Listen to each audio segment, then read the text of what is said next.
Sábado 13 de mayo de 2023. Tres mensajes del Evangelio de hoy, tomado del Evangelio de San Juan, capítulo 15, versículos del 18 al 21. En aquel tiempo dijo Jesús a sus discípulos: Si el mundo os odia, sabed que me ha odiado a mí antes que a vosotros. Si fuerais del mundo, el mundo os amaría como cosa suya. Pero como no sois del mundo, sino que yo os he escogido sacándoos del mundo, por eso el mundo os odia. Recordad lo que os dije: no es el siervo más que su amo. Si a mí me han perseguido, también a vosotros os perseguirán. Si han guardado mi palabra, también guardarán la vuestra.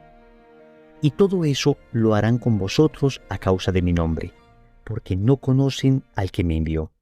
Palabra del Señor, gloria a ti, Señor Jesús.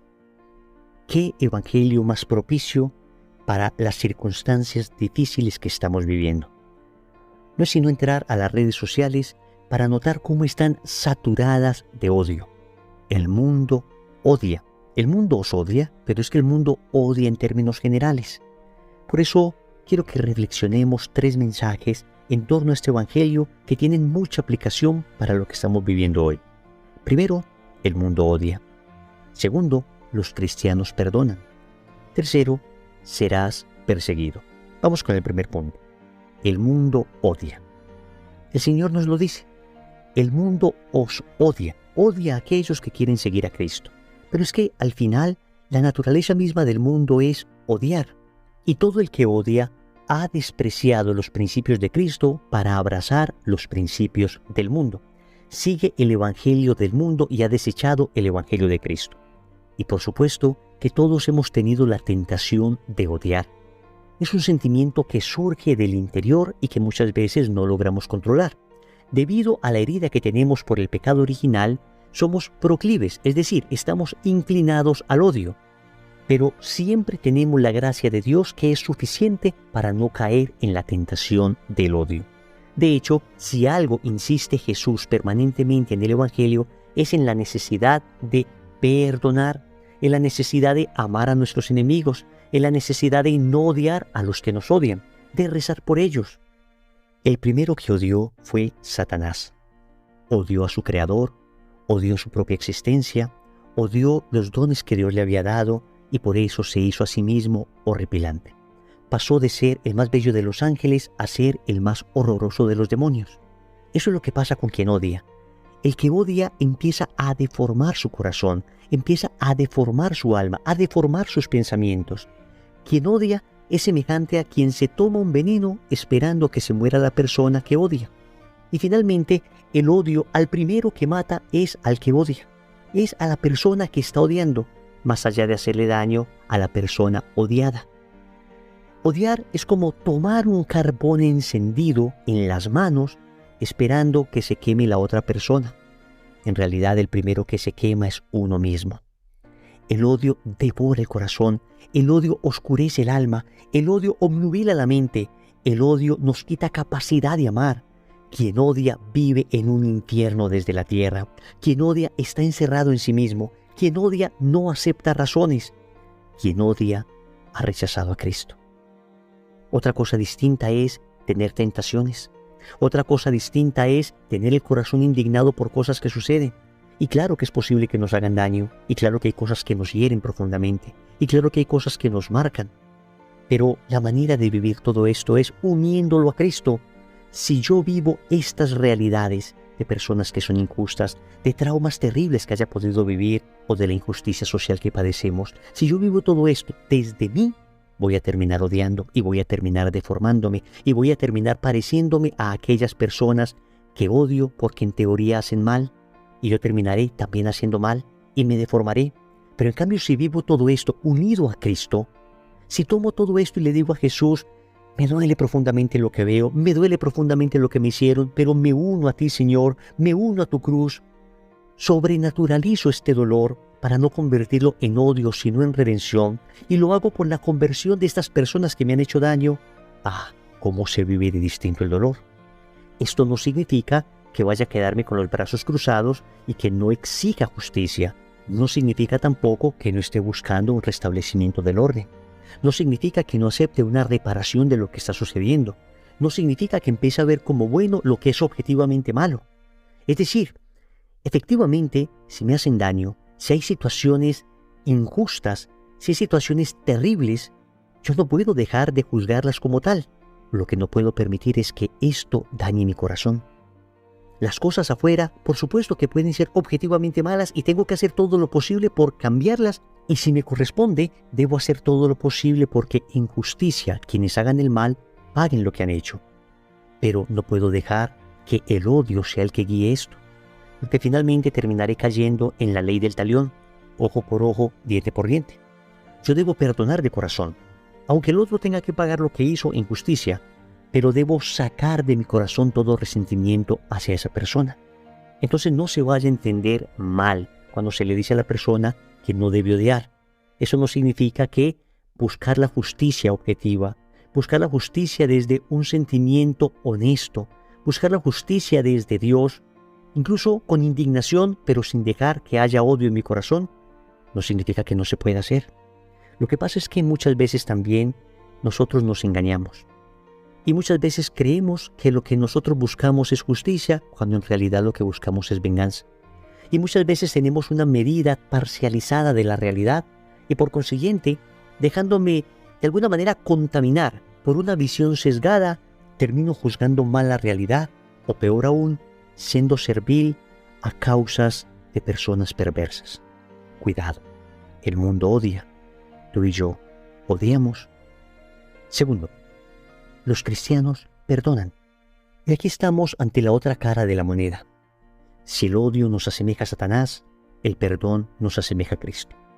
Si el odio es oscuridad en el alma, el perdón es luz resplandeciente en el corazón.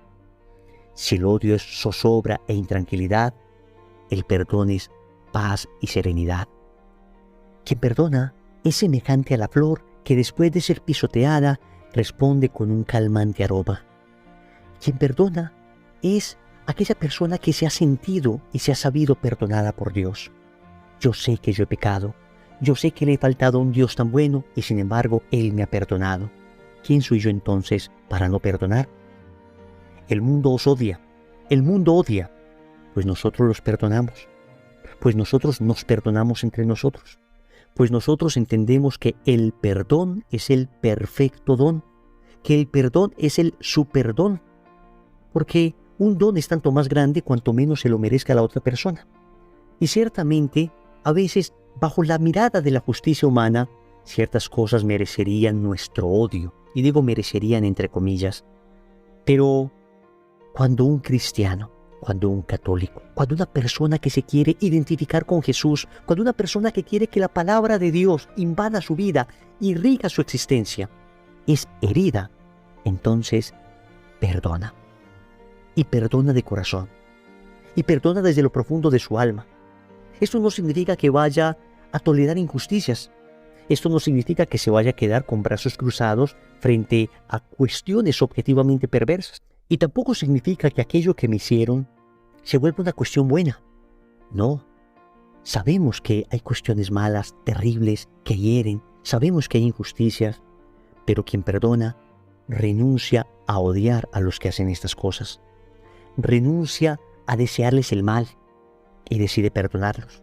Y decide suplicar por la conversión de ellos.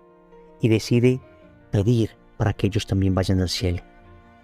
Aunque tenga que luchar por la justicia social, aunque tenga que luchar para que esa injusticia cese, pero sigue en su corazón deseando el bien para esa persona y no el mal. Quien perdona recibe bálsamo en su corazón, porque el perdón se constituye en un calmante a un corazón que se encuentra agitado. Y ciertamente perdonar no es fácil. Es un don que se recibe del cielo. Es una ayuda que recibimos de lo alto cuando clamamos con sinceridad. Tú y yo debemos tomar la decisión de perdonar, aunque muchas veces nuestro corazón siga agitado. Pero créeme que cuando humildemente se le pide a Dios la ayuda para perdonar, se recibe esa gracia. De las gracias que Dios más abundantemente y fácilmente da, es la gracia del perdón. Hay que suplicarla, hay que pedirla y Dios nos concede la gracia. Alguno estará diciendo, es que lo que me hicieron es imperdonable. Es que tú no tienes idea lo que viví. Y tienes toda la razón. Puede que nosotros no tengamos idea lo que tú viviste, pero sí sabemos lo que vivió Jesús de Nazaret, que fue tratado de la manera más injusta e ignominiosa que se pueda tratar a una persona, que fue crucificado de la manera más brutal y tratado de la manera más injusta, y desde la cruz gritó: Padre, perdónalos porque no saben lo que hacen. Y alguno dirá: pero es que Él era Dios. Y yo te respondo: es que Dios, a través de la gracia, vive en ti. Y Él te dará gracia para hacer incluso, dice el Evangelio de San Juan, cosas mayores a las que Él ha hecho. Es decir, Él viviendo en ti puede perdonar en ti. Tercero, serás perseguido. Y así dice el Señor, que si a Él lo persiguieron, a nosotros también nos perseguirán. Es una nota que acompaña al verdadero cristianismo. Es una nota característica que acompaña a aquellos que deciden vivir coherentemente su fe. Y es que es natural. El mundo odia, el cristiano ama y perdona. El mundo vive en oscuridad, el cristiano vive en la luz. No queremos que el mundo viva en oscuridad y no nos creemos nosotros mejores que las otras personas. Al contrario, quisiéramos que todo el mundo conociera la luz, porque es que no es que nosotros creamos que somos la luz. Cristo es la luz. Nosotros nos hemos dejado iluminar por esa luz. Estábamos en tinieblas, también vivíamos en oscuridad, nuestra vida estaba llena de odio, y Cristo nos perdonó, y empezamos nosotros a amar y a perdonar como Cristo. Pero ¿qué sucede cuando una persona está en la más absoluta oscuridad y de repente viene alguien y enciende una luz bastante fuerte? Que esa persona que está en la oscuridad y no está habituada a la luz va a querer, a como dé lugar, apagar esa luz.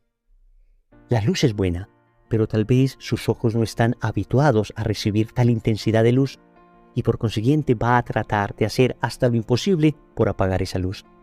Esa es la razón por la que al cristiano se le persigue. Es la razón por la que el mundo desprecia a los hijos de Dios. Es la razón por la que, aún defendiendo la vida, aún defendiendo la familia, aún defendiendo la verdad, aún defendiendo la fe, que son valores objetivos, el cristiano es odiado. Y vamos a ser perseguidos. Y tenemos que tener cuero para resistir esa persecución. Y cuando digo tener cuero, me refiero a cuero de elefante, hermanos. Me refiero a caparazón suficientemente grueso para los azotes que nos pueda dar el mundo. Algunos hermanos cristianos están muriendo por su fe.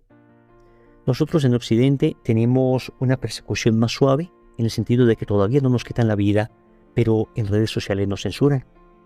Pero somos relegados al ostracismo en muchas ocasiones por decir lo que creemos, por defender la vida desde la concepción hasta la muerte natural, por defender el matrimonio como la unión entre un hombre y una mujer, por defender el derecho que tienen los padres de educar a sus hijos, por defender el derecho que tenemos de expresar abiertamente nuestra fe y de celebrar nuestro culto. Seremos perseguidos, ya lo somos y seguramente lo seremos todavía más. Pero tranquilos, el Señor está con nosotros y nos ha dicho: yo he vencido el mundo. Oremos. Amado Señor, el mundo odia, el mundo te odia, el mundo nos odia. El mundo solo sabe odiar al que es la luz, porque el mundo es oscuridad. Y en cuántas ocasiones he estado atrapado por esa oscuridad.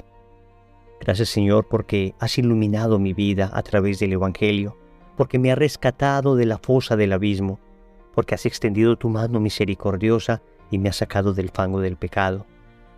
Yo te suplico, Señor, me conceda la gracia de perseverar. No dejes que me aleje de ti, no lo permitas, Señor.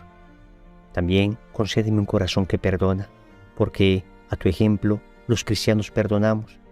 Los cristianos aprendemos del amor que procede de ti. Y obviamente no estamos de acuerdo con la injusticia, pero sabemos que solo el perdón puede transformar la realidad. Finalmente, Señor, dame la fuerza de tu Espíritu para resistir la persecución. Nos advertiste que seríamos perseguidos. Ya lo somos y seguramente lo seremos más. Por consiguiente, necesitamos cada día estar más firmes en ti y solo lo podemos hacer con la fuerza de tu Espíritu. Señor, dame lo que me pides y pídeme lo que quieras. Amén. Recordemos entonces, primero, el mundo odia. Segundo, El cristiano perdona. Tercero, serás perseguido. Compromiso. En el rosario de hoy vamos a pedir la gracia de perdonar. En el nombre del Padre, y del Hijo, y del Espíritu Santo. Amén.